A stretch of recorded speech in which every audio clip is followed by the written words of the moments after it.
doing the hard things in the morning and getting your day going in the right way, spiritually, mentally, physically, and so forth and so on, that affects the rest of the day. I'm concerned with, did I do the right things today? If I did the right things today at the end of the 90-day period, it should take care of itself.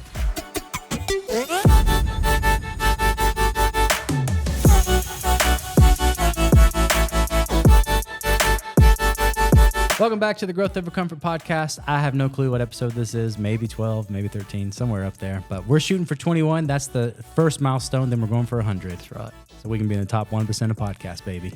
You having a good Monday so far? Having a great Monday. How about yourself? It's been good. I have always been someone who just kind of rolled out of bed and got to work on whatever was happening. Today, I was less reactionary. I got out of bed, did some things my wife wanted me to do, like cleaned up some stuff. And I went and worked out first thing, and which, like, that's a big deal for me because I usually work out at night. Man, that's so good. It feels That's great. such a good start. I feel awesome. And I even said on the way over here, I'm not going to brag about how I worked out today. Here I am talking about it. I did it once. Well, it's a change. It's a shift for you. And I've told you, the guy that I work out with, we've been working out 5-6 years in the mornings, and we're at 5. So we're there at 5 in the morning. We've had 13 people that have started and stopped for whatever reason. Yeah. But the main reason that they stop it's early. It's the consistency of that early morning will eventually get you if you're not careful, if you're not locked in, and that's part of what you're doing. But I can't, like, I've had awful weeks the past few weeks working out. Like, I have a trainer that I work with online, and he can see everything I do, and he also, like, is dialed into my watch. Oh. So, like, he could tell if I didn't give him my all because he's got my heart rate. And so, like, he knows when an exercise is happening, and he's like, Randy's heart rate didn't get above 90 on this exercise that I know is, Randy, did you actually plank? I don't think you actually did the plank. So anyway, he calls you out. So just experience. Anyway, he can tell a difference, and I can too, when I put my work off to the very last thing of the day, and I work out, and then I'm exhausted already going into the workout, so I don't do as well. And also, we've talked about this multiple times, but you talk about the effect that doing the hard things in the morning and getting your day going in the right way, spiritually, mentally, physically, and so forth and so on, that affects the rest of the day. And I got to tell you, right now, I'm on like cloud 9. I feel amazing. Like I do. And it's just like, right. It's sad that in the past, I would work out at night, and then I couldn't go to sleep usually because I was like, and that added to it. So I'd work out at 10, stay up till sometimes 12:30 or 1 because I'd be like, I just feel great. I just don't know what to do. I'm just going to work, But now it's like I'm ready to bring that great feeling into work. Right. So anyway, and just changing the energy of it and the whole thing. One of the things this morning for me, I'm up earlier, so in my Bible study stuff happens in the morning, and I'm reading through 1 Kings, all of Solomon's stuff and how he built the kingdom, and then it gets into the kings that were not good. Those guys were bad, and everybody struggled because the leader was bad. And sometimes we complain about whatever leader we don't like. Here in the United States. Those guys had bad leaders for like 20 and 30 years at a time. Yeah. So that would be all they would know in their lifetime sometimes. Right. So looking at that, and then Elijah comes on the scene, and when he comes on the scene, he walks in and tells them, "Hey, it's not going to rain for 3 years." God sends him to the brook.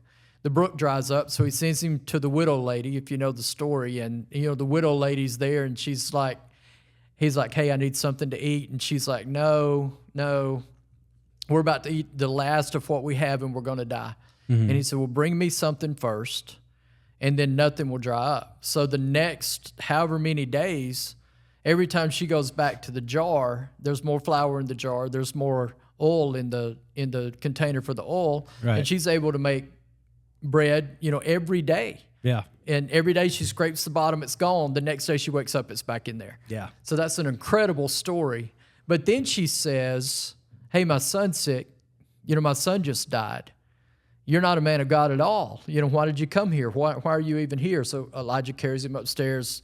Miracle. God raises him back from the dead. He goes back down the steps, and she's amazed, and she's like, "You are a man of God." And I told Cindy this morning, I said, how many times in my life have I looked at something and went, "Okay, this is really important, God. I really need you right now." "Okay, you really are God. Thank you for delivering me in that." Yeah. And I've had all of these great things every day, miracles that happen in my life every day that I don't acknowledge at all. Yeah. I said, I've got to get better. Yeah. Yeah. So that's an early morning deal for me. All of that came to me, and I'm like, I have to become better at being grateful and mindful of what God does for me every minute of every day. So, yeah, something that just is a snippet of that reminded me of yesterday. My family, so my oldest daughter begged us after church. She was like, "Let's please go to Cracker Barrel," and it's just like God's country. That's right. Okay, we'll go to Cracker Barrel, sure. And then Lily, my youngest, was like wild, trying to like not stay at the table. She was trying to run. And I thought, I'm just going to take her into the country store part, where the little part the store is, and let her run in there, and I'll chase her. Literally was running. Like at points, I had to keep up, like to run to keep up with her, because she was just running and having fun. I was trying to keep her out of everyone's way. Right. And in the past, I'm not going to lie, I've been frustrated at those times and been like, this is a restaurant I didn't want to eat at. And this is, I'm chasing my daughter, like, just running through here. She's almost knocking things over, and like there might be one or two people looking at me weird. And then I stopped and I was like, you don't come to Cracker Barrel very often. It was like, I don't. So then it was like, so could you say that the next time you're there, Lily might be a little older and more well behaved and not want to run through the store? Yeah, probably. So you could say this might be the last time you ever run through the Cracker Barrel store with her. And I was like, oh, yeah. And then I was like, why don't you just enjoy this? Like, just don't let her knock into anyone. Don't let her knock things off the shelf. But she's having fun. Right. And why don't you just enjoy it and just see it for what it is and be grateful, which goes back to what you said. Being grateful for, and obviously, like, Lily running through a store maybe it's not a miracle. Yeah. But at the same time, I can tell you a backstory about 5 to 8 years of pain and suffering with me and Anna trying to have a child. Right. And we finally had Emmy. And then we also were blessed with Lily. And so maybe she is a miracle. And not that you're not thankful for your kids. Yeah. But you're not always thankful for the situation that you're in. 100%. And you're not always mindful of what a blessing that situation is. I probably shared this, but one of the things I do, I'm doing the cold shower deal in the mornings. Oh yeah. And it's gotten to where I'm doing the cold shower deal. Now I don't even think about it. I just know I'm doing the cold shower, turn it on, and brush my teeth and go get in the shower. But one of the things I do before I step in that now is from toes up, I thank God for all the parts of me that work and still work correctly, because I now realize that a lot of people don't have that. Yeah. And I now realize that is such a gift. Me being healthy right now is such a gift. And it's helping me realize that, you've heard the deal that your body's the temple. You need to treat it like the temple. You need to make sure you're putting the right things in. I haven't always done that. And I'm very mindful now. Yes. Of how I treat me and how I treat my health and how valuable that is. And just like you're talking about, there's kids that can't run. Yeah. You start thinking about that and start putting that in perspective, and then it's a lot easier to chase yours. It is. I've used that exact same motivation when I was on Live Hard to get through it, because there's been days that I thought I don't want to run today, and then I changed it. And you've said this before to me. You said it to us last week, me and Anna. Well, I get to do that. I get to do this. I get to run, because there are kids that want to run and they can't run. There are adults who want to run and they can't run. Yeah. Even there are adults who can walk, but they can't run, Yeah.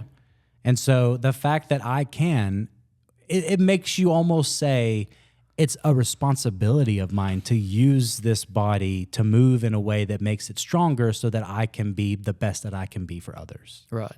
And that's a big responsibility. And one of the things that I'm really, really starting to dive into and work on is something called empowered choice. And I talked about this last time. But to move the mindset from, I have to run today. Part of my day today is I have to eat right today. Yeah. Part of my day today is I have assignments or to-do lists that I have to get done today. To move that from that side of it to what you want your future you to look like.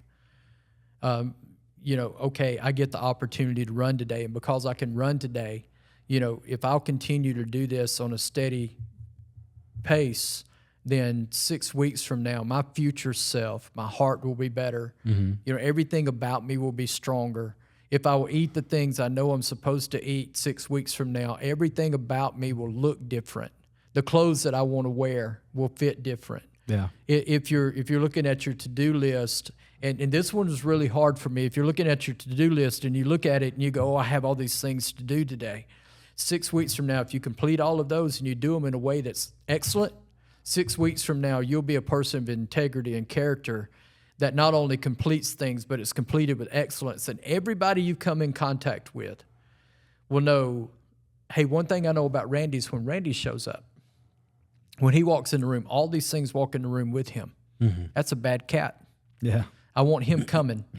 I don't know who else I want in the room. I don't know who else I want in the vehicle with me. But when that one's not here, it's an issue. And you talked about one of your employees a little bit about how important that is in what she's doing.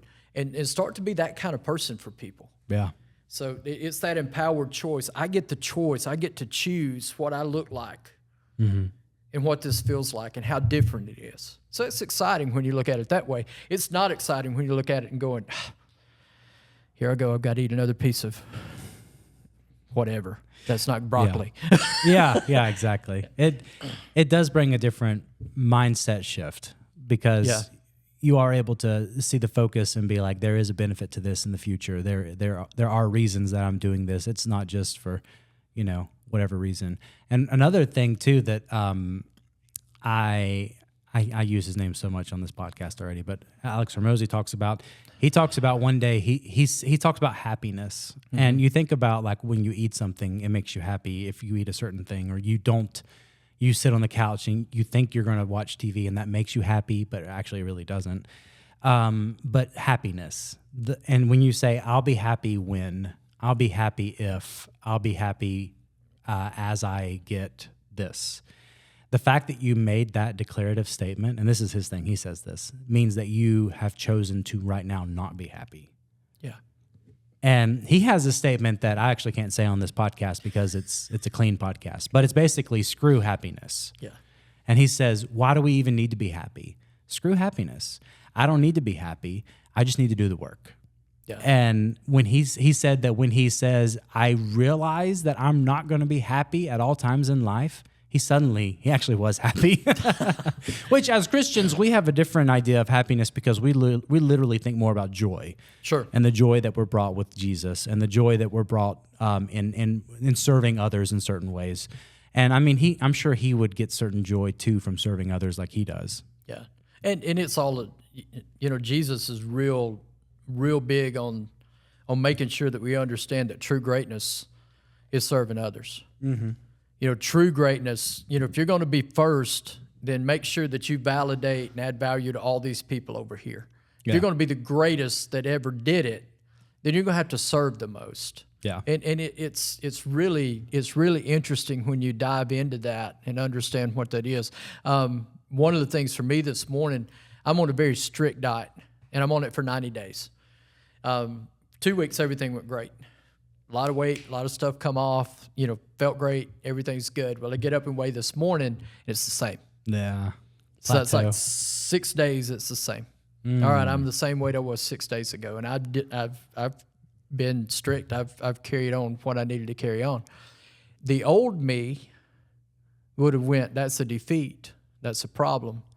Where I'm at now, I'm locked into that for 90 days. I'll evaluate it at the end of the 90 days and see where I'm at. Right. So I'm not concerned with okay, I didn't hit whatever this was today. Mm-hmm. I'm concerned with, did I do the right things today? If I did the right things today at the end of the 90-day period, it should take care of itself. Yes. So it's more the process than it is the goal. Right. You make the goal. Yeah, you make the goal of everything, not losing the weight, but doing the things that will make you lose the weight. Right. Essentially. Right. The goal is the activities. It's the process of it. It's going through the things that I know are necessary in order for that to happen. My wife was like, you do know your body has to change even if you didn't lose weight, because you're still walking and still lifting and still doing the things you're supposed to. So even if you weigh the same weight, something's different. You look about different, your body. yeah. You look different. Yeah. You feel different. Yeah, and I could tell too. I saw the photo you posted too. It was a great photo. I loved it. Yeah, that's pretty neat. So it's going to be a good journey. Yeah. So I'm excited about how, and all of that goes along with 75 Hard, because 75 Hard has a diet part of it. Yeah. So I'm just going a little bit longer than that. To see what it looks like. 75 Hard's great right now. I'm locked in. I'm doing good. I'm reading. I'm doing all the stuff. I'm drinking the water. Yeah. How much are you using the bathroom? More than any human should my age. That's exactly right. I remember on Live Hard, it was just like, I was thinking in my head, there were times that I thought I have to strategically think about where a bathroom is, because because especially what happened with me is like, if you don't space out the water, then it gets bad. Right. And then you're up all night if you wait to the end to drink it or whatever. Anyway. Right. Now I've got into a strange routine. I drink a glass of water when I get up. So I'm up at 3:30, about 4 I'm drinking a glass of water, and then I drink another glass of water before I leave to go work out. And then when I get to work, I drink 2 bottles of water. So I'm trying to get ahead of the water. Yeah. And then the water comes off. Yep. Yeah. So it's a little bit different. Yeah. It's a different deal. So going forward, you've had some success. Oh yeah. Yeah. You've had a couple of successful weeks. How are you going to stack on that success? What are you going to do to build on the success? Because, all too often we run into things and we go, man, I had a great week. Everything went good. My sales are up. I feel like I'm where I need to be. Yeah. But if you get to the place that you're like, I'm where I need to be, that next level's impossible. So where are you? What are you thinking? What's your mindset right now? So I was talking about this with Anna actually earlier. I think it was after. So just to back up a little bit and clarify, I had a big win last week. I locked in a huge client and sending out contracts today. So, I mean, technically he hasn't signed, but he's given me all kinds of confirmations, and he's locked in for 6 months. And so super excited to bring this guy on board. It's going to be big. And I think he'll probably come on the podcast eventually, because he'll be on the podcast. He's a cool guy. Yeah. He's a really cool guy, and I can't wait to talk more about that. But he's going to become my largest client for now, and that's super exciting and a huge win for me. And I told Anna this, I think it was Saturday. I said, it's funny because in the past, I would have gotten this win and said, I'm good now. Yeah. And then just said, I can breathe, which I did that for a moment. Like, Friday when I got the confirmation, and Saturday, I was just feeling great and like, all right. But then I'm back to it, and I'm just thinking in my head, like, there's more to do. There's so much more to do. Like, I have a goal in my mind to change the way that this town thinks about social media and video. And I'm going to not stop until that happens. And I think there's a lot of key players in the town that would come on board and help me do that. And it's already shifting a lot, this town. For anyone who doesn't know, I live in Coleman, Alabama. And we live in Coleman, Alabama. And it's take whatever your big city is and put it back like 20 years as far as technology goes. What I mean is, like, Facebook was really big like 10 years ago here. And now everyone's like, oh, Instagram's awesome. And we're like, yeah, Instagram was like awesome. Whatever, like we're getting there. Right. So what I'm saying, though, what I'm trying to get to is that I'm going to strategically improve several companies that are here locally around me with videos and video ads, social media, and then take that social proof and say, look what I did for this client. Look what I did for this store. Look what I did for this service industry provider. And I'm going to take those to the bigger players here. Not that the people I'm working with aren't bigger players, but I'm talking about the ones that have factories, the ones that aren't just, that have like 10 stores or something. And I'm going to then approach those and say, look what I did for these people. I know I can do it for you too. Yeah. Well, just, you and I talked, and part of me showing up and part of me being a part of all of this is, I'm moving into the coaching side of things. And, my objective is to coach CEOs and C-suite executives and, entrepreneurs that are starting to strive to grow and do better, so that they don't get lost, so they don't get hit. And one of my friends, I picked him up at the airport from a mission trip, and we were just talking about, and he's now in a group of men that it's an accountability group, and we were talking, and he said there's so many men that are uncovered. And I went, tell me more about that. And he's like, they're uncovered in their relationships, they're uncovered in their business dealings and how they do, and because they're uncovered, they get hit. Yeah. Okay. And when they get hit, it's devastating. And we were talking about, some of the big pastors that have fallen. I won't go through the names. Yeah. But you run through that list of those guys, and they were just uncovered in an area. They didn't have anyone there to go, hey, you need to clear that up. You need to clean that up. You need to fortify something around you in that area so that you don't get hit. Because if you get hit, it takes everything out that you've done for a long time. Yeah. So I'm looking forward to being a part of that and doing that, but none of that's possible without the social media side that we're about to go into. Yeah. We're going to go into July and turn this into something that's completely different than anybody's seen really in Coleman. Yeah. And then it'll go from, who's Coach Steve Miller? That's the guy doing videos to, hey, that guy's nationally known. Yeah. And it'll be because of you and what you understand and how your company works and how you grow businesses. Yeah. So I'll be your biggest supporter and be able to walk out there and go, nobody knew my name. Yeah.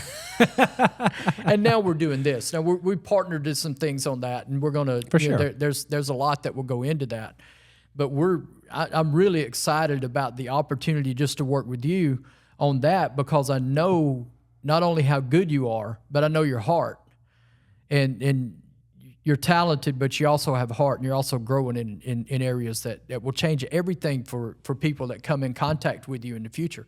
That's incredible. Well, thank you. But you've got to be covered. Yeah, no, that's true. That's where we come in together. That's that's my side of you. Yeah. As you go into this, your family dynamics will change some. Your income's going to change. Yeah. Yeah. So what do you do once your income doubles? Yeah. What kind of person do you become at that point? It's a good question. What do you do with that? How do you handle that? And then if it goes tenfold for you is a level where if you're not careful, it changes the path that you're on and you go in the wrong direction. Yeah. And all too many people do that. Right. And so, really excited about the future. Yeah. Yeah. No. And even to clarify more on the path that I want to take, and you're talking about it, this was a big win for me, but it's a stepping stone. It's my thing is I'm going to continue to add value to people that I see and meet, and in that I know that I will be rewarded in whatever way. Right. I know I will.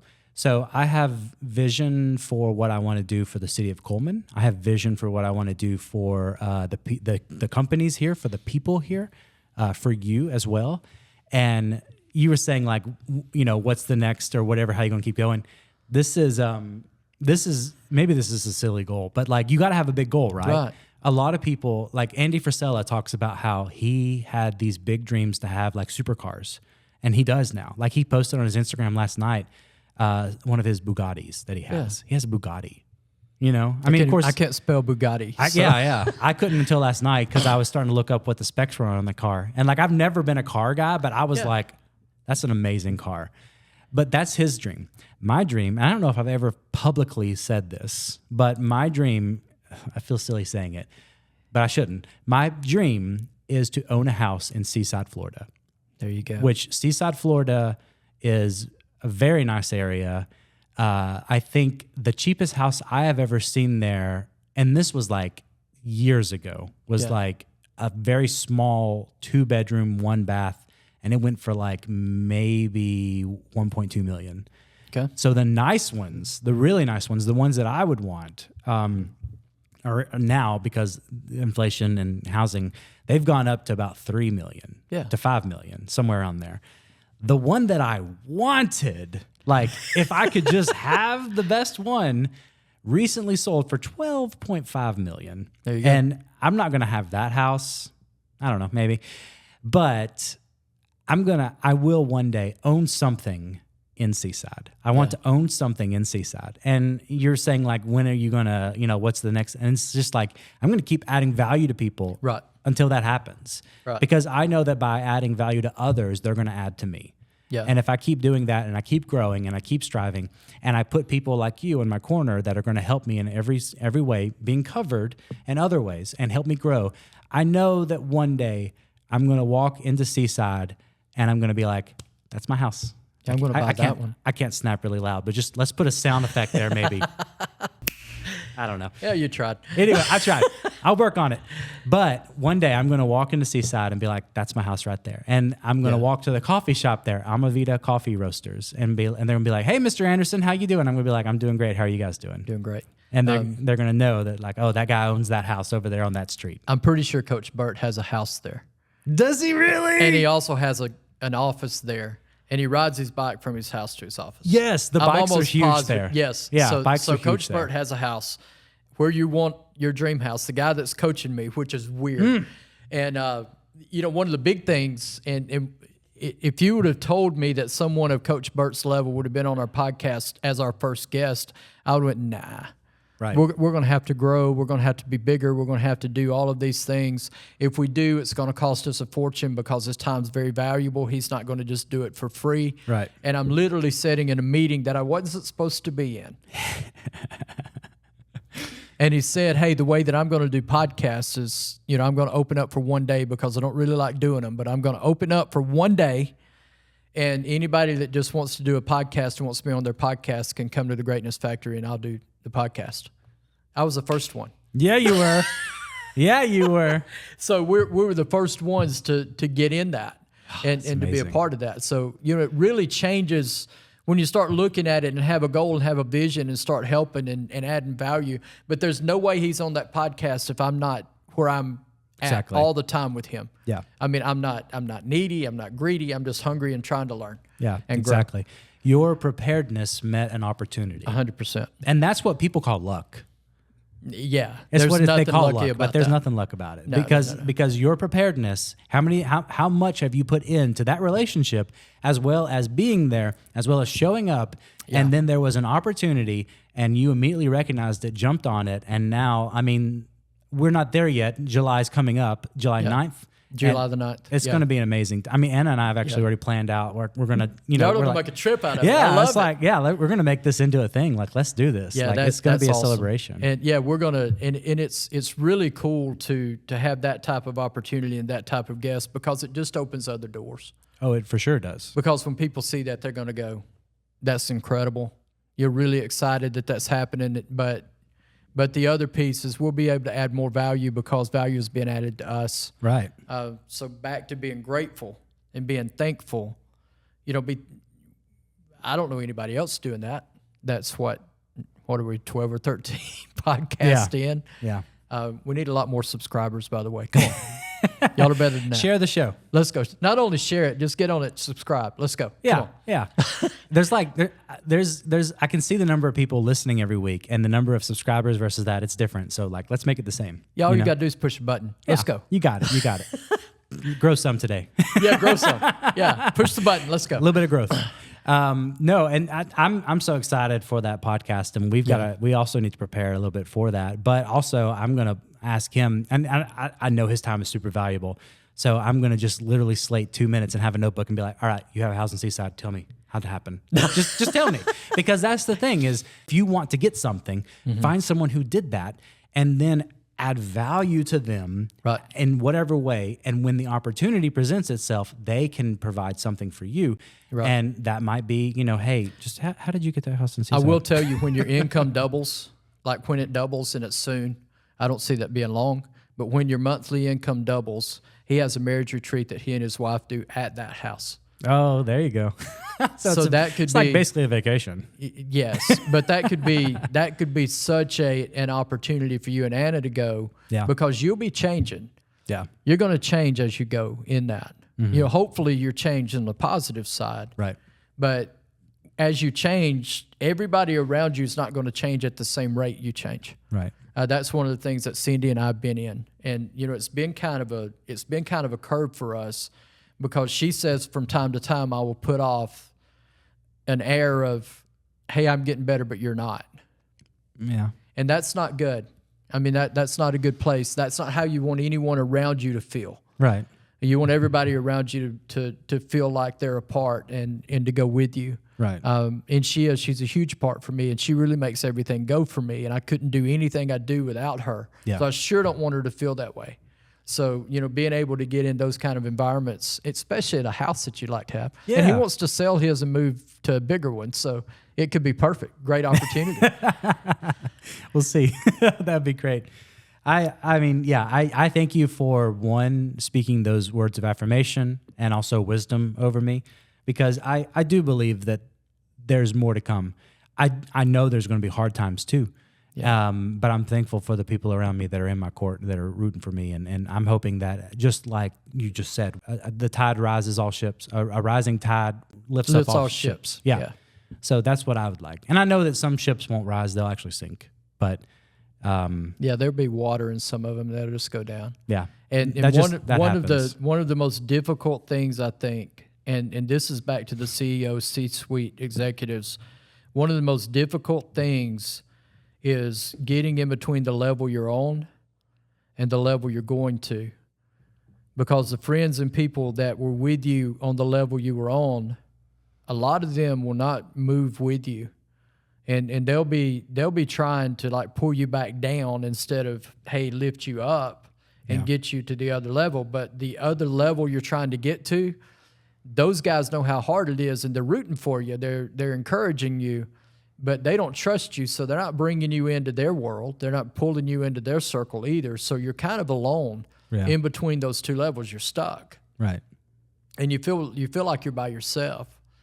So if you're not careful, you'll end up feeling like you're alone, like you don't have anybody to talk to. I can't call Bob that I've always been with, because now I make $1 million a year, and Bob don't understand the question I'm about to ask. Right. He don't understand anything about that. And if I say I make $1 million a year, Bob's going to just make fun of me. And I can't talk to the guy above me, because now this guy above me, he doesn't want to talk to me because I'm not on his level and I'm not in his circle, and he don't trust me enough to talk yet. But what you can do while you're in that is really focus on the things that are good. Yeah. Focus on, get your Bible study dialed in on levels that's never been dialed in. Get your prayer life dialed in levels that's never been dialed in. Get closer to God. Make sure that God is your best friend in that time. Yeah. It'll sure help you level up quicker. Yeah. No, I love that. I love all that. I do want a disclaimer. I'm not making $1 million a year. That new client is a great addition, and so greatly, I'm excited to add value and help him out and all that. 100%. And all that. If there was a step process and there were 100 steps, I'm like on step 3 or 4 or 5. Yeah. So, but the point being is I'm stepping, like I'm making the climb. Each one's painful, but it's going to happen. So every level has a new devil. You got to learn how to fight. Yeah. So I just wanted to be like, but we're here in the fight. Right. But I just wanted to clarify and say, like, the seaside house is years out. Well, I mean, whatever. Nah, I think the seaside house is 2 years. I'm coming to see you. What is today? The 24th? Yeah. June 24, 2026. I'm coming to your house to see you in Seaside, Florida. All right, let's make it happen. All right, this has been a great episode. I feel really pumped up and excited for the day. I hope you guys do too. And if you enjoyed it, like we said earlier, make sure you subscribe and do all the things you're supposed to do. And we'll chat with you guys next time. Thank you, guys.